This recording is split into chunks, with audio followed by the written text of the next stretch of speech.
an increase in taxes that the working people are going to pay. They're going to be moving into a tax bracket they haven't previously done, and they'll get a bill because state pensions always paid gross. Just like the personal allowance that we were just talking about, the first £1,000 is fine. Anything above that for a basic rate taxpayer, they were being charged at 20%. That's now in the future, again, going up to 22%. Partly because landlords are just saying, do you know what? I can have this money in an ISA, especially if they're over 65. I can have this money in an ISA, stocks and shares ISA, generating me as much, if not more, return without having all of the hassle.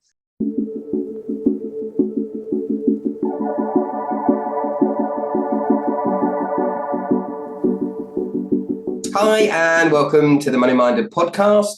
Today we're going to be discussing the autumn budget. My name's Ray Black. I'm the MD and founder of Money Minder. And once again, I'm pleased to be able to spend some time with my friend and former BBC presenter, Melvyn Prior. Hey, Melvyn, how you doing? I'm very well, thank you, Ray. No truth in the rumour that the leaks are out and you know my questions in advance of our chat about the budget today. I don't know. I mean, in all the years that you've been doing money and finance, have you known a build-up to a budget quite like it? I think that build-up has been coming more and more normal over the last few years. We keep seeing leaks that come out, but I find myself over the last few years in particular saying to my clients about a red flag over here, and this red flag is to distract you. Look at this, we're going to get rid of tax-free cash. We're going to make you pay tax on your tax-free cash no longer. That's going. But all the time they're actually thinking about pulling something in from the other side, which perhaps we hadn't even thought about, and that keeps going on. So the leaks are, I think we've got to a crescendo this time though, and she's been called out on it because even the Chancellor was on the TV doing press conferences and on the radio, and they were talking about everybody needs to pay their way and all that kind of beforehand. So there was a lot of speculation, but it's really unhelpful. It's ever so uncertain because people either don't make decisions because they don't know what they should be doing next, or they make decisions that they later regret. Example, there'll be stacks and stacks of people that over the last two budgets have whipped all of their money out of their tax-free cash part of their pension. They're up to 25% available as a tax-free cash amount. They'd have taken that all out because they were worried that they were going to lose it. But actually, I never ever thought that they would. But the trouble is, once the media get hold of something, it's that clickbait, and all of a sudden it grows arms and legs, doesn't it? So that happened last year, and it's happened again this year. And Yes, of course, that really can affect investment companies because, you know, big chunks of money leave their organisation, don't they? Yeah, and people are disinvesting. Whether it's a good time or a not so good time remains to be seen after the event always. But they're disinvesting. There's a load of work and stress caused for the individual, the companies that are dealing with them, the amount of movements that are going on, the costs that are incurred by sending that money back out again as well. So yeah, there's a whole lot of consequences. Always move something here and something happens over here. So yeah, it's been a bit of a nightmare last 2 years. I'd like to think, I don't know whether it'll be the case, Melvyn, but I'd like to think that maybe from here on in, having been called out about it so much this year and having the early leak from the OBR that someone pressed send instead of schedule on their email, and everybody knew about it before she even stood up, I'd like to think that maybe this will now put a stop to all those leaks. Yeah, well, who knows? Who can tell? I mean, one of the big questions before the budget was, you know, looking at the manifesto, you've said you won't put taxes up. So will there be money going on income tax and national insurance? As it was, it didn't happen, but it sort of did because there was a freeze on the threshold and an extended freeze, wasn't there? Yeah, and there's no two ways about it. If you freeze the personal allowances, they were already frozen till 2028. She's put another 3 years on top of that as well. There's no way that that's anything other than an increase in taxes that the working people are going to pay. And you're dragging more people into potentially higher rates of tax, or dragging people that weren't taxpayers before into paying tax. And are we talking about lots of people? Millions. Yeah, Yeah. millions. Yeah, millions. It'll make a difference to millions over the next few years. Between now and the end of the term of government, if they don't change it again, there will be a lot more people paying a lot more tax over that period of time, which is where she's managed to get the extra money coming in. We had 40 odd billion in the last budget that was raised in taxes, another 20 odd billion this budget. It's all from taxes. It hasn't come from anywhere else. And you have a situation like that when the threshold is frozen, that if you're getting a state pension as well, that's getting very near to that point where you're going to be paying tax on your state pension. And we're already seeing that. So there are now couples that are and have been enjoying a pension between them, even a flat rate pension. The 35 years flat rate pension, fixed rate that's available now, that's 12,000 there or thereabouts per person. So you've got the full national insurance history going back.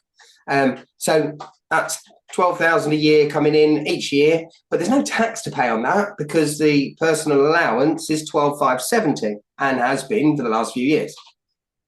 Now what we're going to see is that there's a nice 4.8% increase going on to the state pension. That was a good thing out of this budget. She didn't change the triple lock. We've still got an increase that's related to national average earnings, and national average earnings went up 4.8%. So state pension's going up 4.8%. That now puts new state pension at somewhere around, it's over 12,400, about 12,440. So 12,470, something on those sort of lines that will be. Well, the personal allowance is only at 12,570. So whereas people in the past have been able to enjoy £1,000 a month each, and if there's no other income coming in, pay no more tax. Now all of a sudden, this next part in, they're going to be moving into a tax bracket they haven't previously done, and they'll get a bill because state pensions always paid gross, so they can't take the tax at source.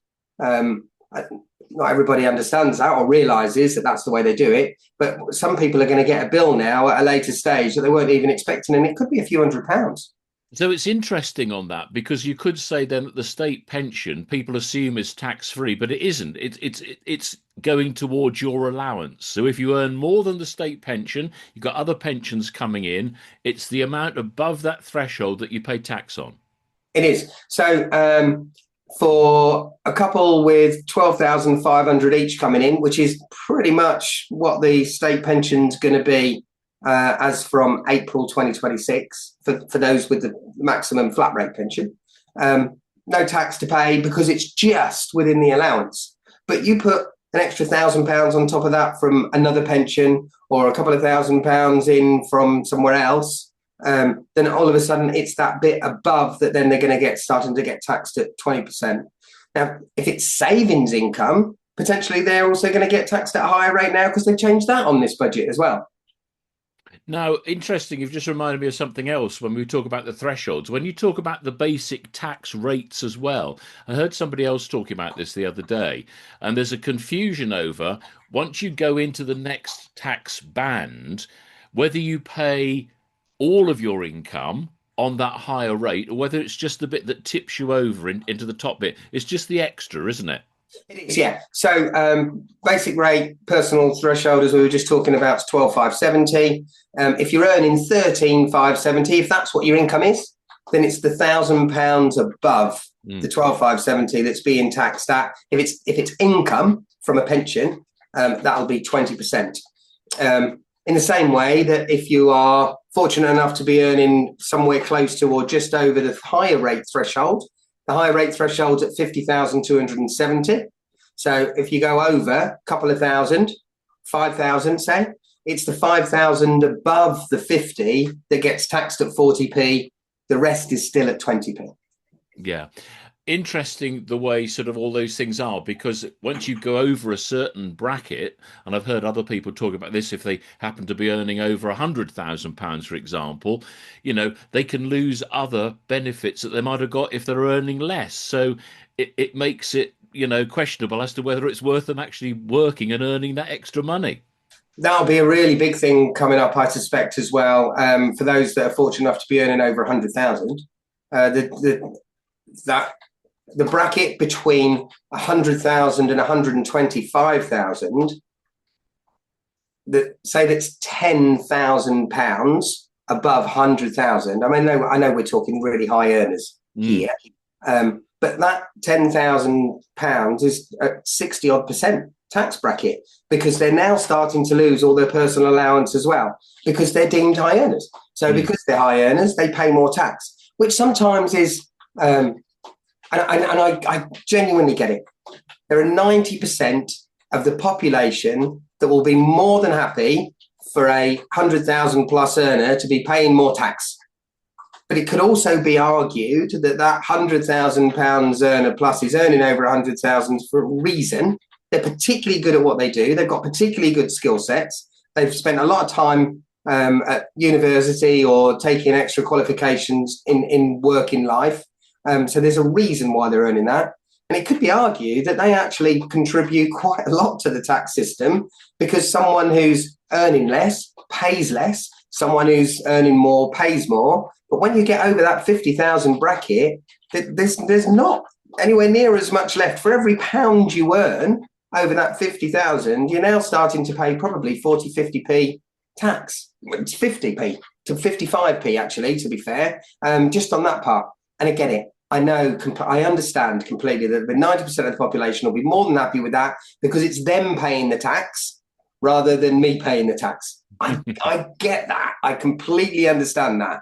But it's also, I think, it's worth recognising that those higher earners do end up contributing a big chunk of that salary above 50,000.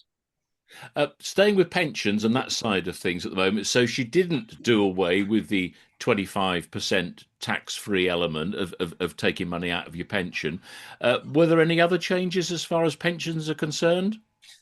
Yeah, there was a change on something called salary sacrifice. Again, with what we were just talking about here, what some employees will do is speak to their boss and say, look, my pay rise is lovely, thank you very much, but it's now going from 50,000 to 55,000, for example.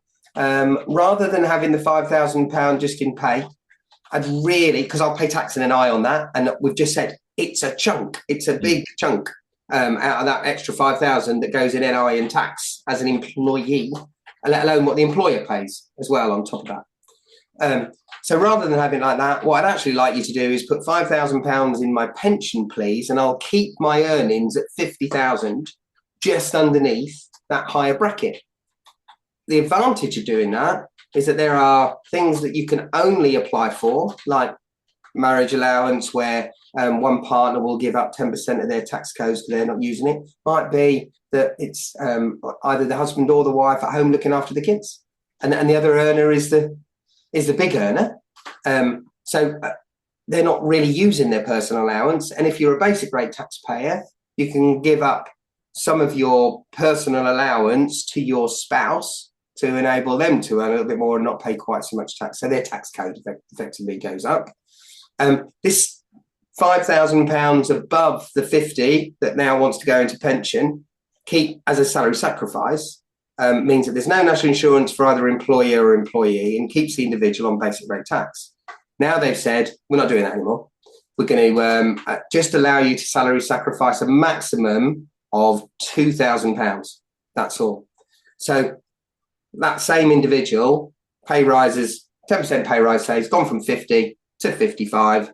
They're now only going to be able to get full tax relief on 2,000 of the 5,000 that they want to put into the pension, and the remaining 3 will be open to employer and employee national insurance contributions as well. It's another complication, isn't it? Oh, it's constantly, yes, yeah. One thing that you can absolutely say about this budget, Melvyn, is it's complicated. There are so many, I mean, blimey, for years, and it happened 20 years ago, actually, we started talking about simplifying the tax system. The last Labour government, funnily enough, it was Gordon Brown and Tony Blair. They said, we need to simplify the tax regime. We need to simplify things on pensions. We need to simplify things on the normal tax and what we pay and where we pay it.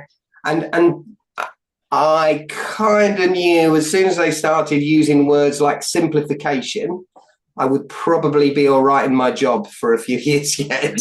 Because it never is. And this one's a really good example. This was a budget that was all about spend now, we'll pay for it later. Oh, and the way that everybody's going to pay for it is actually a piecemeal jigsaw of pieces here and there and everywhere, that by the time we get to some of this stuff coming in as well, by April 27 and April 29, when some of this is pushed out, when it actually starts coming in, we'll have forgotten about it. Yeah. And it'll be a surprise to some people, because it's human nature. We have terribly short memories, especially on this kind of stuff. It's not the kind of thing that you really want to keep at the top of your memory bank, is it, really? No, but we'll have other things to worry about in next year's budget, won't we? So that sort of takes over all the time, doesn't it? Yeah. Takes over. And we've already forgotten about the money that was raised in the last budget. And the stress that was put on employers, and what that's done for jobs and hiring, and uncertainty for employers at the moment, because it's a year ago now. Now we're looking at what's happening this year. Let's talk about other tax changes, things like savings and dividends. Was there some changes brought in or suggested by the budget at this time? Yeah, there was. So for a basic rate taxpayer, you can have money in a building society account that isn't inside, for example, a cash ISA, just sat in an account, a savings account. There are some good ones out there that are paying somewhere between 3 and a bit and even up to 5%, less at 5 now, but 3.5% to 4% interest rates. So if you've got a reasonable amount of savings in an account, you can genuinely 25, 30,000 will actually end up with you earning more than £1,000 worth of interest. Now, the first £1,000 is tax-free. That's fine. Right. But you have to then pay tax on the interest above the 1,000, do you? Exactly. Just like the personal allowance that we were just talking about. The first £1,000 is fine. Anything above that for a basic rate taxpayer, they were being charged at 20%. That's now in the future, again, going up to 22%. We used to have a 22% tax rate. I remember years ago, there was a 22% tax rate, but it was across the board. Income tax, savings tax, that kind of, it was across the board. Now we've ended up with 20%, and it's the promises that were made. I'm not sure that they've been kept, but the promises that were made about we're not going to increase the main levels of income tax. Oh, but we can tweak with an extra 2%, which is a 10% increase on the interest and the tax you pay on the interest above £1,000 for a basic rate taxpayer. A higher rate taxpayer can only earn 500 before they have to pay tax, and they're now going to pay tax on that extra bit at 42%. And for a really high earner, it'll be 47% that they're paying. But that's quite a chunky increase. The same with property and landlords that have got rental income coming in. They're now going to get taxed at 22%. Their normal income tax, 20%. But if it's a basic rate taxpayer, but property income, that's different. We've increased that by 10%, and now we're going to get a 22%. Do you think then things like that will mean that more landlords will decide it's not worth having a rental property? That's already been happening, Melvyn. And I think that's been happening now for the last couple of years, maybe a bit longer. It's just that not many people are completely aware of it. I've been looking at property prices over the last year, 18 months or so, reducing quite dramatically. And this is evidential. You can find this information out just by doing a bit of searching yourself. Go on to somewhere like Zoopla and type in London and just look at the amount of properties that are available. You'll get 50,000 plus properties that are listed on Zoopla, not including any that aren't. I suspect most are now, but 50,000 plus properties for sale in London. And then there's a sort by button just to the right hand side. It always comes up with recommended, but you know how you can do it on all those shopping sites, and you can change it to price high to low, low to high. One of them on Zoopla, which is really helpful, is most reduced. And you can go in and dig a bit deeper into these properties. And I am genuinely seeing properties that are for sale now that are being advertised for less than what they were sold for in 2015, and some even further back. 35 to 50% decreases on what they were listed at originally within a year, what they were listed at on what they're now for sale at and still not been sold.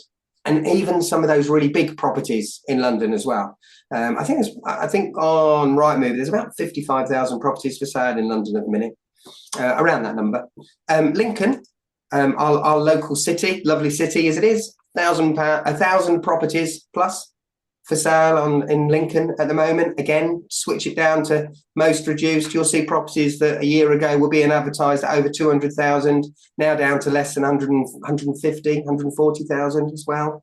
Big chunky drops that we're seeing. I think that's partly because people can't afford the mortgage payments and they're not being able to get their money right to be able to cover everything, to take the loan out in the first place. Partly because landlords are just saying, do you know what? I can have this money in an ISA, especially if they're over 65. I can have this money in an ISA, stocks and shares ISA, generating me as much, if not more, return without having all of the hassle of all the new tenancy acts, void periods when there's nobody in the property, all the extra things that I have to do to keep on top of it for maintenance and insurance purposes. And it's just become really difficult. And what we're seeing now is more properties being available to buy. Great for those younger ones that have been trying to get on the property ladder for a long while. But I don't think there's any secret that the government have been trying to get rid of private landlords for a long time, really. They've done everything that they can to make it really, really tough. Can you imagine the tax return for a landlord now who's got some earnings and some savings and some property income, and maybe has sold some shares and got a capital gains tax liability to pay, and maybe he's got some dividend income coming in as well from some of the other shares that he's got. The tax return on that is super complicated now. They're all different rates all over the place. So, yeah, accountants are going to be busy.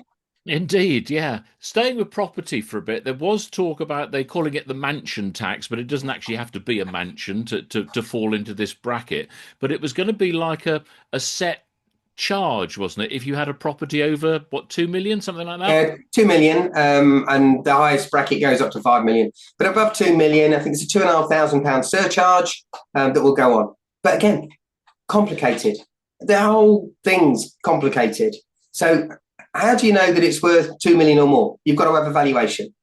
What happens if you have the valuation done today and it comes out at 2.1 million, and tick in the box, you owe us 2,500 to the local authority. That's your surcharge. Thank you very much. 6 months later, property prices have dropped just by 5%, 10%. That property is now no longer 2 million. What happens then? Do the individuals then have to go and have another valuation done and then put a claim in or put some kind of paperwork in to say, oh, my house isn't worth more than 2 million now, so now I've got to I need to stop paying you that 2,500. And there's also a staged kind of charge on that as well. So you could be valued at 2.2 at one point, 2.7 at another point, 1.8 at another point in time, and they've all got different rates or nothing to pay. How are the finance teams going to keep on top of that then? I have no idea. No. And how will people keep on top of that? And I think it's interesting as well. We talk about, you mentioned Lincoln and Lincolnshire. We haven't got that many £2 million properties here. I know that the number is probably growing, but, we sort of then look at it and say, well, OK, it's only affecting people down in London, but it is spreading out further, isn't it?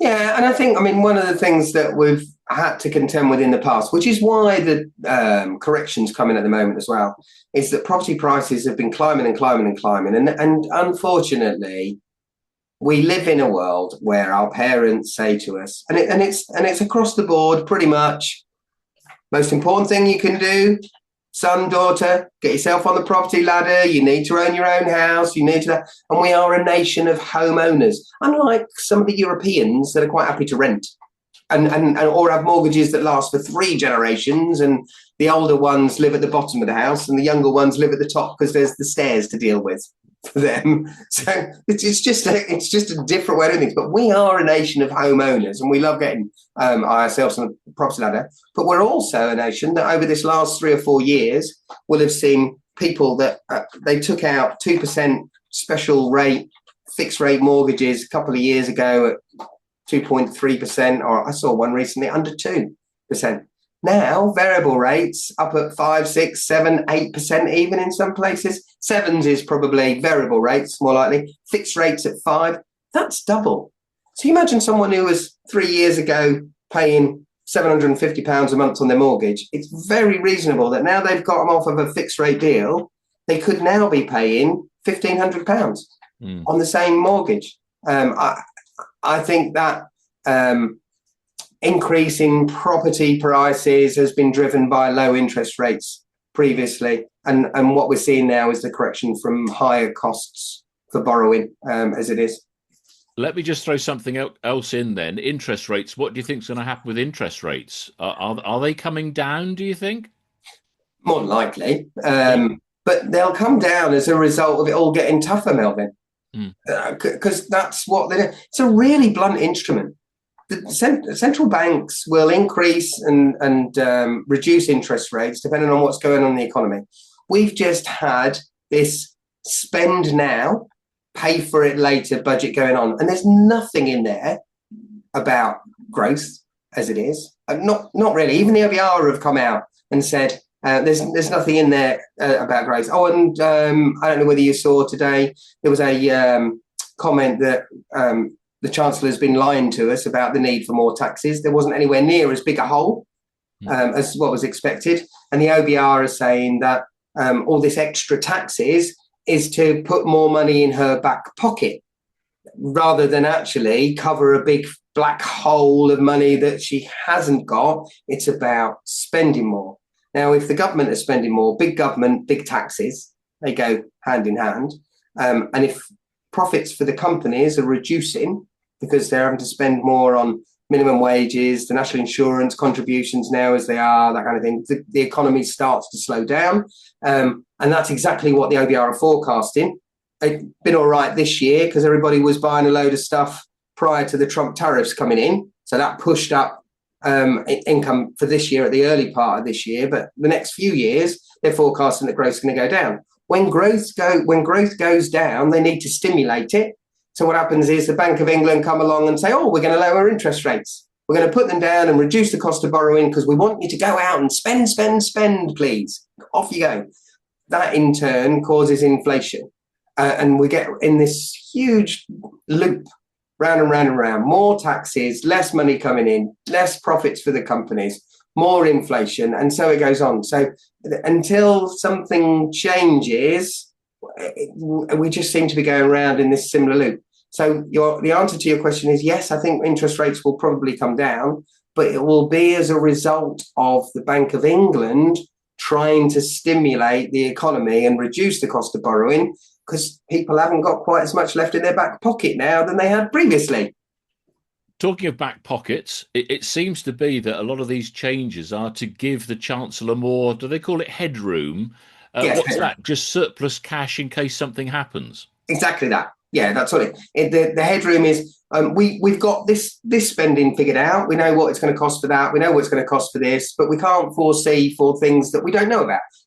We don't know what's coming. So we've got to make a little bit of slush fund as well. And this budget, again, appears to be trying to increase the slush fund to give her a bit more headroom so that if something doesn't go quite to plan, she's still got a bit in the tank ready to pull out if it's needed. And that's the criticism that came out just today, really, about there was no need to increase taxes. You just increase taxes to spend more money on welfare state and increase your headroom. One of the other things that we were talking about before the budget, speculation over whether there'd be changes to ISAs. There was a change talked about, but perhaps not quite as drastic as we're expecting. The ISAs are still available, aren't they? Yeah, and you can still put 20,000 in an ISA each tax year per person. And building up a large portfolio of ISAs over a number of years when you're putting money aside, you've got your pension and you've got your ISAs. They're the standard two envelopes that are really worth using, especially as you're getting closer to or already in retirement. Build up the pension before, make sure you're using your ISA allowances up wherever possible, over and above what you're putting into the pension. And over time, you get this nice tax-free pool. The change that she's made is that if you're under the age of 65, whereas you used to be able to put £20,000 into a cash ISA, they're looking to change that. Again, it's in a couple of years, April 27th, but they're looking to then change it so that instead of putting 20 in, you can only put 12,000 into cash. You can still put 20 in, but the other 8's got to go in stocks and shares. Now, there will be her argument with that is that 8,000 would go into investing in companies, into businesses, and help grow the economy. Is that the idea? That's exactly the idea. And actually, if you go back through history, and we can go back over lots of 5 and 10 year blocks over the last 20 years, putting some money into even a stocks and shares tracker fund over a period of time compared to cash, you would expect, and she even mentioned it in the budget speech, that they would have been considerably better off. People would have been considerably better off by putting money into a stocks and shares ISA as opposed to a cash ISA. You've also got to have the knowledge and the comfort and the appetite to be able to do that. But what's happened now is that it's a bit strong arming. Yeah, you can use up this tax-free allowance, but 8,000 of it has got to go into stocks and shares until you get to the age of 65, at which point 65 and overs, they can go back to having it all into cash, £20,000, all in cash ISAs. Is that because it's seen that once you get to 65, you don't want to risk your money, or what's happening there? Why at 65? I think the peer pressure, particularly from some of the well-known financial commentators around the country as well, will be exactly that. Yeah, when you get to 65, you might not want to take as much risk. But I also think that's a little bit short-sighted as well, because if you think about someone at the age of 65 now, well, their life expectancy for a male could easily be, a 65-year-old male, around 90. For a 65-year-old female, 93.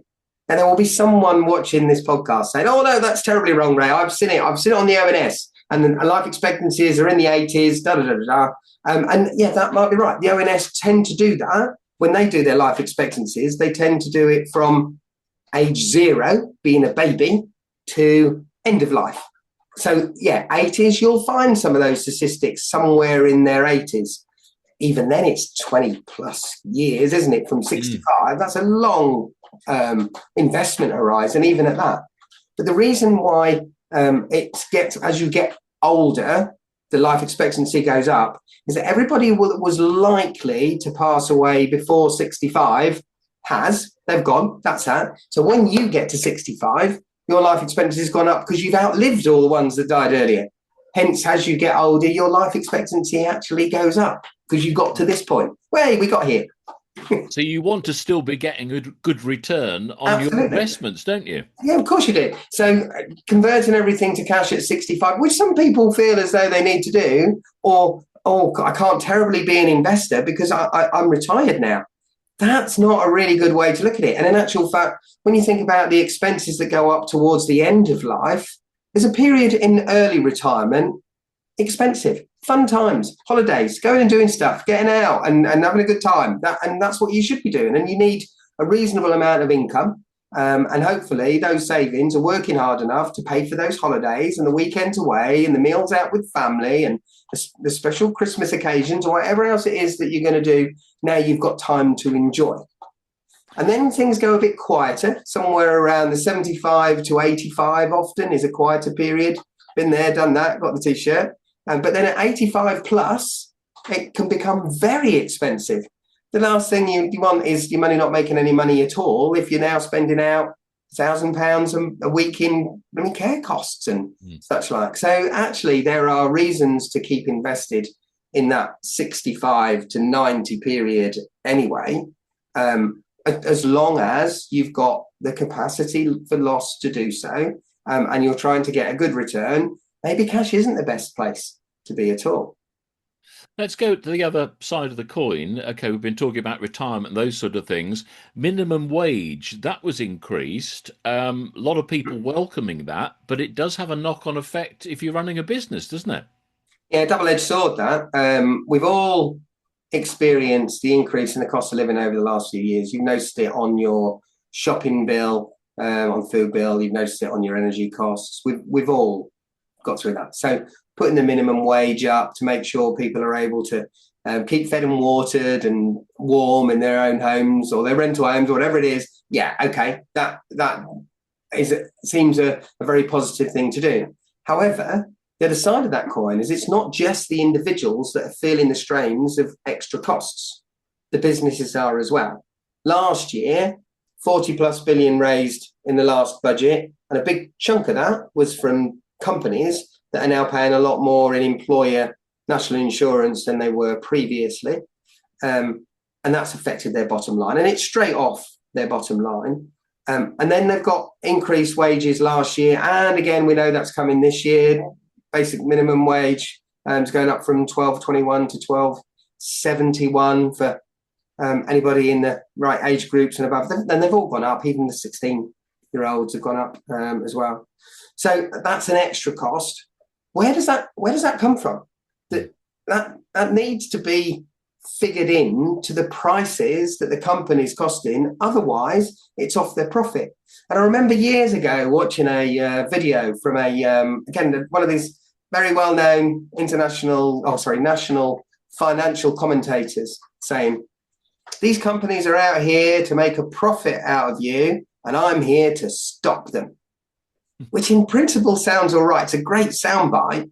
But actually, if the companies aren't making any profit at all, they can't then afford to either carry on employing people or invest in the company. So they need to make a profit to be able to continue to trade. And if they aren't making a profit, they go bust.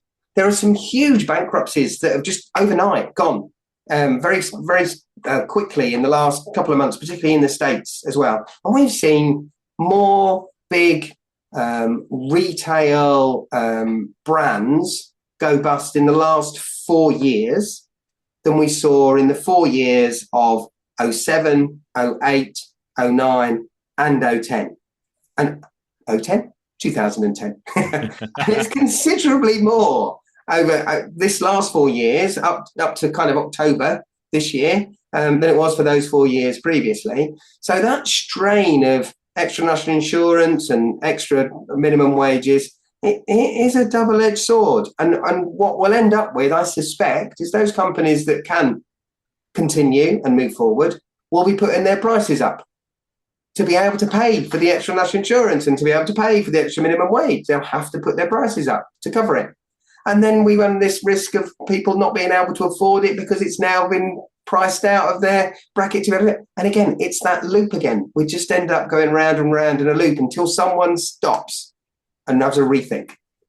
A lot of speculation before the budget, as to whether taxes would go up and this, that, and the other. But something else that was talked about, and it did happen in the end, this was the two-child cap on child benefit, wasn't it? And that was then lifted in the budget.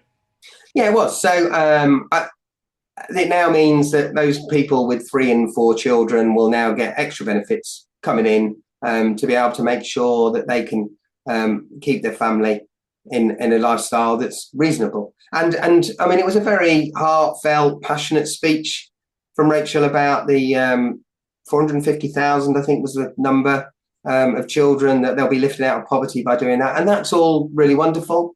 And I think that's a good idea. And only recently I was at a family get-together. My father was one of 4. So, and there's now cousins, aunties, uncles, cousins, and it's quite a big group now. And we had a recent get-together, and some of us went to each other for decades, literally. So it was really lovely, and I do like the idea of a big family. But there's also the fact that they do cost more. And what you've also got recently is the other side of that coin. It's all very well lifting that bracket up so that if you've got 3 and 4 kids, you're going to get the benefits for all of them. But that's got to be paid for. And there is an argument that's going to be more and more in the press that says, well, if you can't afford to have 3 and 4 children, you should be stopping at 2 maybe as well, which was why it was brought in the first place. Again, double-edged sword though, Melvyn. If you look at what's going on in China at the moment, they had a one-child policy in place for a number of years. And even though they lifted it, the Chinese have continued very much with the one-child policy mindset as it is. So what they're now finding is that their population, their working population, bearing in mind that China pretty much builds everything for the world these days, their working population is getting older.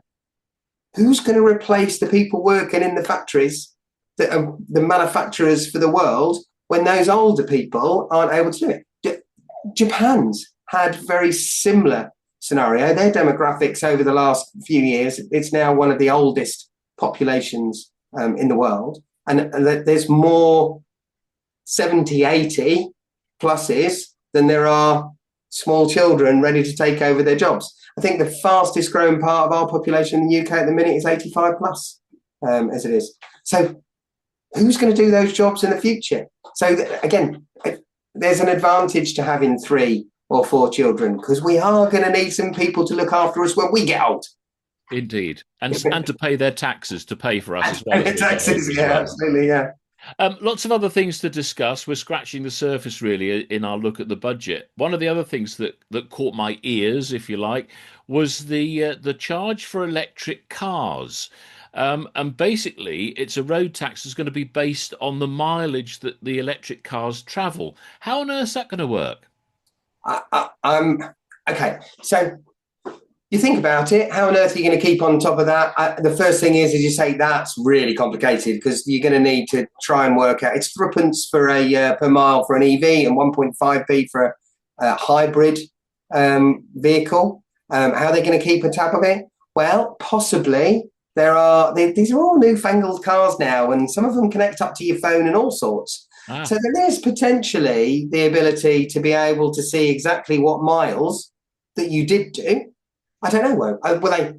Maybe you're going to have to estimate them. Maybe you're going to have to say, oh, well, I do about, and provide some kind of evidence. But who's going to keep a tab of it all? It's going to be a nightmare, I think, that.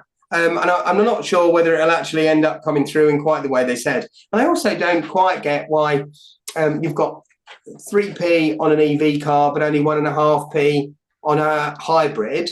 They're still using the road. The EVs are definitely heavier, and the roads definitely need keeping a tab of, because we've got lots of potholes and lots of work that needs doing on them. So they should pay their way through there. But we ended up for the last few years in a very incentivized environment where you've seen as many Teslas as I have out on the road there. Most of them are company cars. And they're mostly company cars because the benefit in kind, the tax that you pay on having a company car, is so much lower than it is for having a petrol or diesel vehicle. And Teslas are quite quirky. People quite like the idea of having Teslas as well. So I can only imagine that it will be something to do with an estimation, and then maybe after the event, you're going to have to possibly then record actually what you did do. And there may be some app that works with those kind of cars, because we're all so digitized. But blimey, again, complicated. How complicated? I think I can hear some people saying, oh, goodness me, it's Big Brother again. They'll be keeping an eye on us. But I suppose what the government is saying is, if more and more people are driving electric cars, we've got to get some revenue coming in from those people, And as the scales tip, we had this, didn't we, with petrol versus diesel and all that sort of thing, where the rates were changed. It's just another way of trying to make sure there's still money coming into the system. Yeah, I agree. But God, talk about make it hard work to collect it. And the same with, again, we were talking about all the different taxes that have been kind of piecemealed together over this budget. Different rates for different areas of your income and such like that. There's a cost to collect it all as well and declare it all to the revenue and make sure you get it right. All of a sudden, they're expecting people to be tax experts or just pay an accountant to help them do it.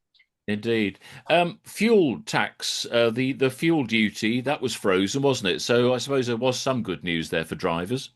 Yeah, there was, but I haven't seen much notice on the fuel pumps over the last couple of years compared to what the oil prices have been. It's all very well freezing the fuel duty, and there was also this thing that they said about we're all going to be, because of the change to the energy cap, we're all going to be somewhere around 150 to 200 pounds off, better off for on average for heating your home. Well, I can't imagine that mine and your energy bills are exactly the same at all, and I suspect that's the same with some of my neighbours.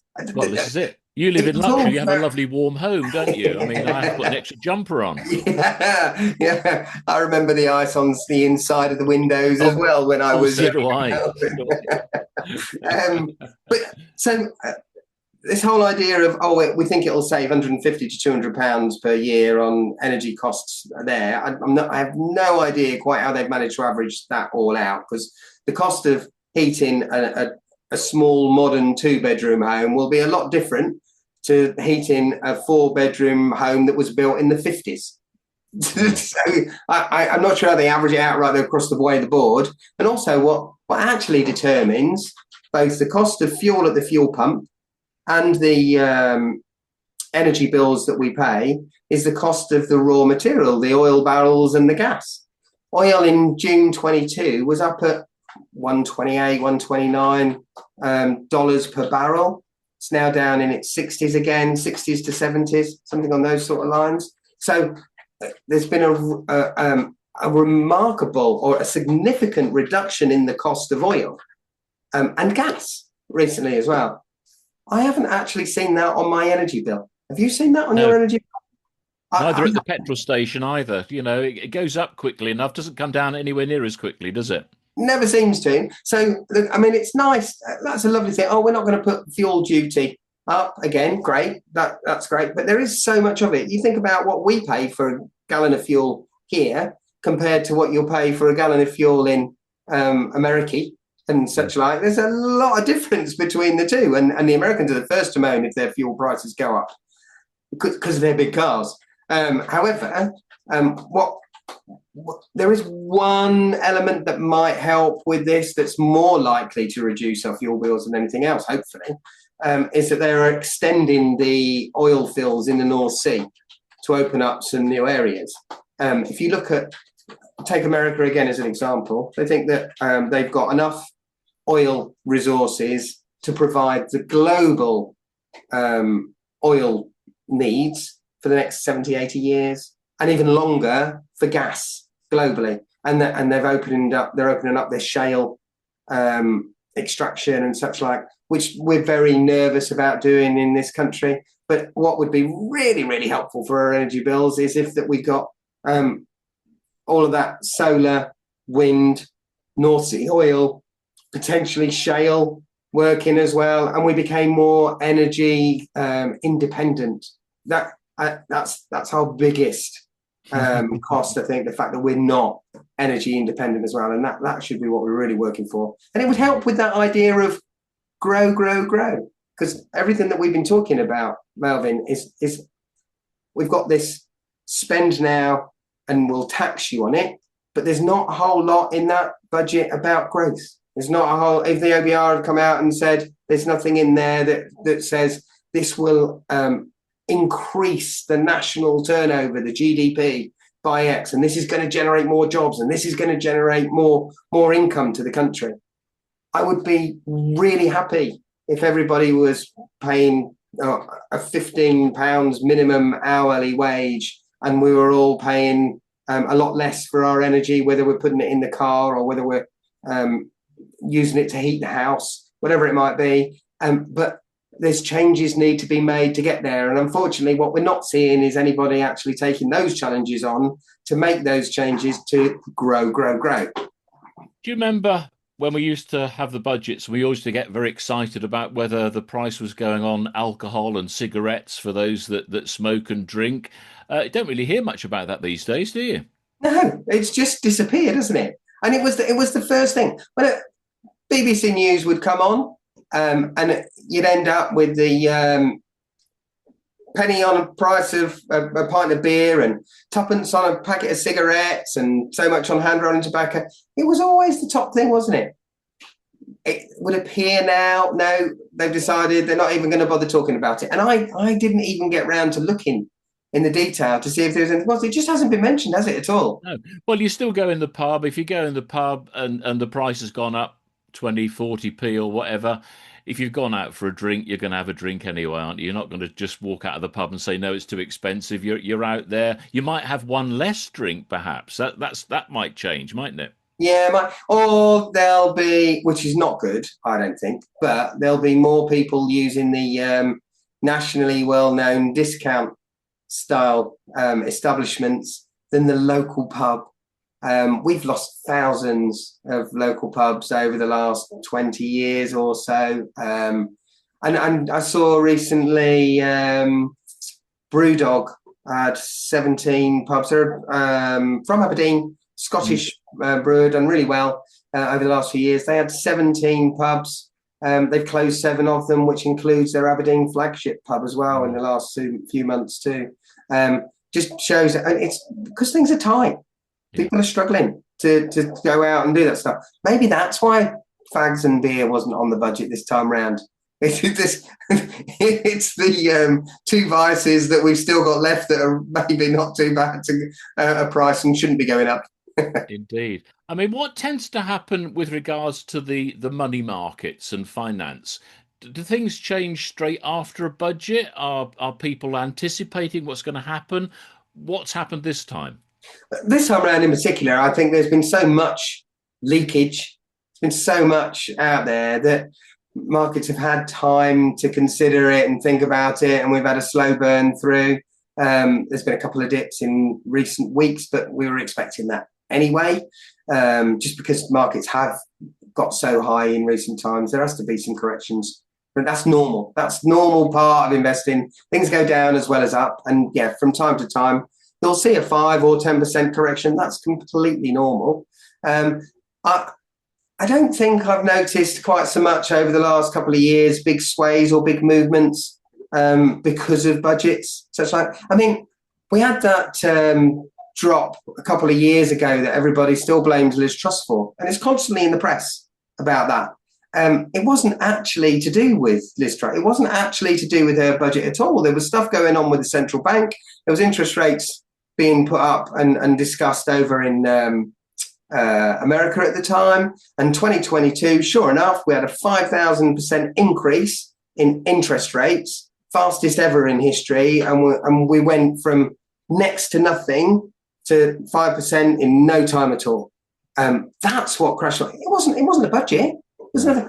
It does annoy me that, and all the politicians are the same. It does annoy me that they just like to point the finger and blame everybody else. And unfortunately, the general public, because they know what they're told, and that's what the media has put out there and said, oh, this is why it happened. It isn't always, unfortunately, quite true, I don't think. This time round was an example where nothing really major happened with the markets at all. And I've noticed that more. I think there's other external forces that move markets rather than a budget these days. And are you still being quite cautious with regards to investments at the moment? Yeah, absolutely. We've had a lovely run up. Our clients have done really well over the last 18 months, 2 years, particularly in some of the assets that we hold in our portfolios at the moment that have nigh on doubled over the last year or so. And without a huge amount of risk at all. And we're still in that vein, Melvyn, at the moment. It's still very much we'll take it while it's there, but we've got a high cash holding still. We're ready to take advantage if there are any dips in the future, but also really keen to just keep the risk off a little bit. Big drops that we saw in April, one recently, our clients haven't really noticed that over that period of time. Okay, when there is an 18% drop, or like we had in April with the American market, 14, 15 with the UK market, in the space of a few days, you're going to notice it still. But if you've got the right asset allocation and you've got the defensive stuff in place, then actually our clients really didn't notice that much at all. And I'm still in the same vein, Melvyn. And is the uncertainty still based on world situations, Ukraine and other parts of the world as well, do you think? I think it's a whole melting pot. I mean, the latest is Taiwan's picking up again, isn't it, now? And the Taiwanese government are talking about spending a load more on defence because they're worried about China. There's always been a bit of a scrap between China and America about Taiwan and where they sit and under whose authority, if you like. And Taiwan just want to be independent, or at least half of them do. Anyway, Russia and Ukraine just keeps rolling on. The Gaza Strip is a little bit better than it was, but there's still a whole lot of sorting out to be done, and we're still hearing not so good things about those conflicts all the time in the news. So that's not changed much, particularly at the moment. And the one thing that is becoming more and more apparent is people are talking about the AI bubble and when's it going to burst. And I've been saying in these podcasts for some time, there's a lot of it that feels a lot like 1999 and the dot-com boom. And when that went fast and quick. So we need to be aware of that as well. And well, I know you've talked about the big tech companies in America. You know, there are a few of them, but they are so big, aren't they? Huge. NVIDIA now, the main chip maker for all the AI chips, is now valued at around 5 trillion. It wasn't that long ago I was telling you that it was 4 trillion and that seemed overpriced. And now we're at 5 trillion. Where are they going to get those earnings from going forward? But I think the wheels are starting to wobble a little bit because people are realizing that maybe there isn't quite as much money from me and you to invest in the programs that we might want to use within AI for the companies to generate the kind of profits that they've been talking about. So there's that issue. There's also, with interest rates rising, there's always a lag between interest rates rising and it having an effect on the economy. But we have now been seeing credit card defaults rising, mortgage defaults rising, car loan defaults rising, corporate loan defaults rising, bankruptcies rising, growth down. So there's all of that stuff going on. But until it becomes public knowledge, it's just going on in the background. It's just noise. It's when people start to take notice and think, hold on, I need to take some money off the table. And that's the bit where from time to time, rebalancing the portfolio and taking some profit where you can, certainly over this last few months in particular, has been a really, really good idea. There will be some opportunities, and I will at some point turn around to be very bullish again about the future, and I'll be keen to invest some of our dry powder back into the markets because there'll be some good value stock around. We're just not there yet, surprisingly. Back to the budget. No real surprises for you? I know we had all the leaks. We virtually knew about it anyway, but no real surprises? Well, I think the ISA one was a surprise because they talked about that last year and never did anything about it. And I did think that if they were going to do something that was helpful about that, they could have made it easier. They could have just said, we're going to introduce a new £5,000 UK only ISA, like the old PEPs. We spoke about that on the last podcast or the last budget podcast that we did this time last year or so. That made sense to me. That could have worked really well. If you'd have kept the 20, don't make it more complicated. And ages, and what happens if your birthday's on the 31st of March or the 2nd of April? You've got to wait another year? Yes. Did it unfair, complicated? Yeah, absolutely. So I think the ISA was the one that was probably more complicated and probably didn't need doing, and that was a bit of a surprise that they tinkered with it in the end. I think they could have made that a little bit easier. And also, I guess the other thing that was a surprise more than anything else is for a government that's been saying grow, grow, grow all the way through, there was nothing in there that will inspire people to think that it's all about grow, grow, grow. It was actually ending up about spend, spend, spend. And and we'll cover the cost later. We'll get it off you later. We've only scratched the surface. Do you have more details on your website if people want to find out more about the budget in detail? Thank you for asking, Melvyn. Yes, of course we do. There will be, alongside this video, a full Moneyminder autumn budget guide going out on the newsletter as well. We have a lot of subscribers to that newsletter, and they'll get this video podcast link and also the budget there. So that's the place to look for that. For those that have perhaps watched this podcast for the first time or have not yet subscribed, best thing to do so that when we get new items out like this, and if anything changes over the next few weeks, hit the like button and the subscribe button, please, and then you'll get notified when these are sent out again. And obviously, for anybody that needs some more information, they can always get in touch with us at the office. Indeed, Ray. Always a pleasure to talk to you. Thank you very much indeed. I hope people now are a little bit clearer on certain aspects of the budget anyway. Yeah, and thank you very much for spending time with me again today, Melvyn. Always a pleasure to see you. And I look forward to seeing you on the next one. Indeed. Thanks ever so much. Take care, Melvyn. Thank you.